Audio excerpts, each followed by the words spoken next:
memórias, hoje eu vou falar sobre o grande caminho de Santiago de Compostela, que fica no norte da Espanha, e em 2013 eu tive a honra de percorrê-lo. Deixa eu contar do início. Primeira vez que eu ouvi falar do caminho de Santiago, eu estava morando na Espanha e um brasileiro que eu conheci, o Alexandre Borges, fez o caminho de Santiago e eu já me interessei por ele. Só que eu, na época, era muito jovem, não tinha como fazer essa viagem. Mas ficou guardado na minha memória. Anos depois, no início de 2013, era um período que eu estava com algumas questões pessoais e profissionais nada satisfatórias. Foi quando a minha companheira, a Marta, vira e fala assim: olha, eu vou ter férias em outubro, vamos viajar para a França? E eu imediatamente falei assim: ó, eu topo, mas antes eu vou fazer o caminho de Santiago, ok? Aí ela falou: tá, tudo bem.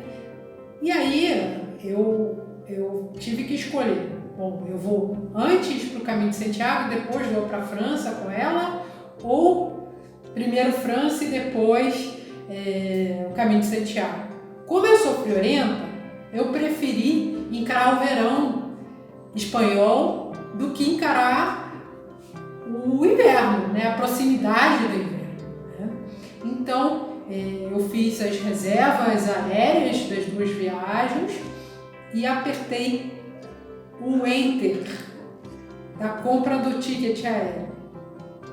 E esse foi o Enter, né? O comprar mais importante que eu me lembre até agora, porque minutos depois da confirmação foi quando a minha ficha caiu que eu tinha que me preparar, que eu tinha que comprar bota para fazer essa caminhada, né, essa jornada de 800 quilômetros, que eu tinha que começar a fazer a minha preparação, tanto a física quanto ter os equipamentos certos, as roupas, quanto também começar a me informar, estudar um pouco sobre o caminho de Santiago.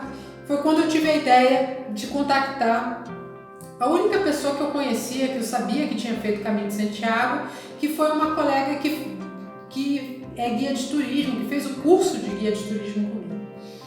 E a Ângela foi um anjo, de verdade. Ela me acolheu muito bem na conversa e me convidou para participar de uma caminhada que ia acontecer 1 ou 2 dias depois de treinamento, porque ela ia fazer uma outra caminhada e ela já tinha marcado com algumas amigas de jornada e ela me convidou para me juntar a esse grupo. E então assim eu estreiei a minha bota peregrina e foi quando eu me dei conta que eu ia ter que aprender a andar como uma peregrina. E eu nunca tinha me deslocado por um trajeto tão longo, por um período tão longo e carregando a minha mochilinha. Ou seja, eu ia ter que desenvolver novas habilidades, aprender muita coisa, porque literalmente o peso das escolhas que eu fizesse iam incidir nas minhas costas, nos meus ombros e poderiam influenciar em toda a minha experiência nessa viagem.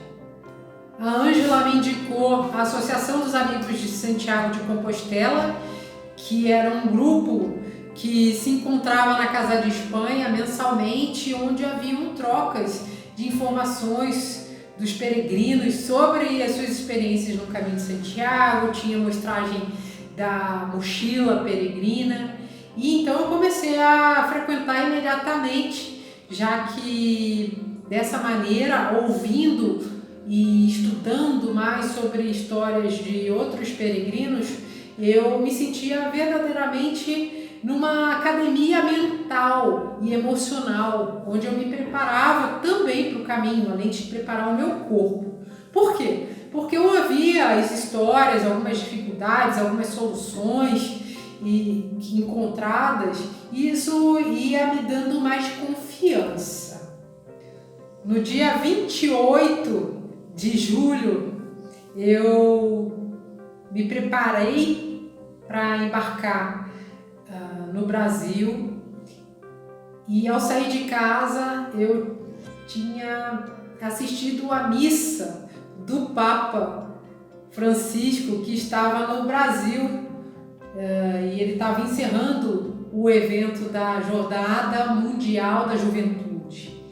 E eu me despedi da família e fui para o aeroporto assim, verdadeiramente abençoada pelas palavras dele e por esse espírito jovem que tomou a cidade na época, né? E eu, assim, fui do Rio, fui para Paris, de Paris eu peguei um trem de grande velocidade, o TGV, para Bordeaux, e de Bordeaux eu peguei um trem para ir para uma cidadezinha chamada Pessac, onde eu ia encontrar com a minha amiga francesa, Emanuele, e a gente ia dormir na casa da irmã dela para que no dia seguinte a gente seguisse para Saint-Jean-Pied-de-Port, onde o meu caminho começaria. E foi muito legal porque eu cheguei um dia antes de fazer o caminho, então eu descansei, eu dormi 2 noites, na verdade, nessa cidade, então eu pude ver os peregrinos iniciando as jornadas, e a Emanuele estava comigo, estava num camping, também a gente conversou, botou os papos em dias, então, no dia 1º de agosto, eu comecei a minha jornada, onde eu subi parte dos Pirineus, eu dormi num albergue e foi uma ótima escolha não atravessar os Pirineus de uma vez só. Primeiro porque era o primeiro dia de caminhada peregrina, então eu estava muito ansiosa e era uma grande travessia, é um marco geográfico, né, um divisor de fronteira de 2 países, entre França e Espanha, que seria atravessado, né? E ao me instalar no albergue, eu pude conhecer vários peregrinos. Eu lembro que tinha uma coreana que estava magricela e que tinha uma mochila gigante, e as pessoas quando a viam falavam: olha, você está com muita coisa. Isso enquanto ela estava no caminho para chegar no albergue, né? Então ela já estava fazendo a sessão desapego com a mochila dela. Ela tinha muitos medicamentos, muita comida, coisas de alimentação, e ela já estava começando a sentir dores na perna, e então ela ouviu as recomendações e começou a se desapegar dos excessos. Verdadeiramente, no Caminho de Santiago, a gente passa a ter o nosso corpo como veículo de locomoção, então é muito importante a gente estar atento aos sinais que o nosso corpo dá, respeitar o nosso ritmo, as nossas necessidades, e não se comparar, não buscar seguir o ritmo dos outros. À noite nós jantamos e houve uma grande confraternização, onde cada peregrino falava o seu país e por que estava fazendo o Caminho de Santiago e qual era a expectativa. Eu tive a chance de conhecer alguns peregrinos que já tinham feito o caminho e outros que nunca tinham feito, assim como eu. Então foi muito bom já entrar no clima, no espírito do caminho na primeira noite. Na manhã seguinte, acordamos cedinho, eu tomei café da manhã e segui viagem. O topo dos Pirineus tem uma paisagem, assim, uma beleza cenográfica encantadora. E eu lembro que tinham umas ovelhas, as árvores, elas tinham a forma do vento. Então é uma região que é muito alta e tem bastante mudança climática e muita incisão de vento. A descida foi bem brusca e quando eu cheguei lá embaixo, um pouco antes do albergue, eu tive uma surpresa. Encontrei uma marcação que era uma homenagem a um peregrino que tinha errado o caminho e infelizmente era em março, então era inverno, e ele acabou falecendo. Era um peregrino brasileiro. E eu fiz uma oração para ele e também para minha mãe, afinal ela tinha falecido alguns anos antes e eu estava muito ainda sensibilizada com a passagem dela. E de repente, quando eu abri os olhos após a prece, eu vi um grupo de borboletas brancas assim me rodeando, abençoando o meu caminho e eu fiquei muito emocionada com esse sinal da natureza. Bom, na cidade de Rocinvares, nós chegamos no albergue e aí eu já percebi que a gente ia entrar numa rotina que ia se repetir por todo o período que eu estivesse no caminho de Santiago. Eu tinha reservado 2 meses para fazer essa jornada, então eu fazia as minhas caminhadas diárias sem pressa, enquanto muita gente estava sempre correndo, contando quilômetro, porque tinha pouco tempo. Então a rotina peregrina é acordar cedo, arrumar a mochila e sair para andar. Quando estivesse cansado, procurar um albergue. Nesse caso aí, esse era o albergue mais próximo. Tem cidades que tem poucas opções de albergue ou nenhuma, então tem que se estudar um pouco essas possibilidades. Por essa razão eu comprei um guia turístico com inclusive atalhos, caso eu precisasse, e onde eu tinha informação se tinha albergue ou não na cidade.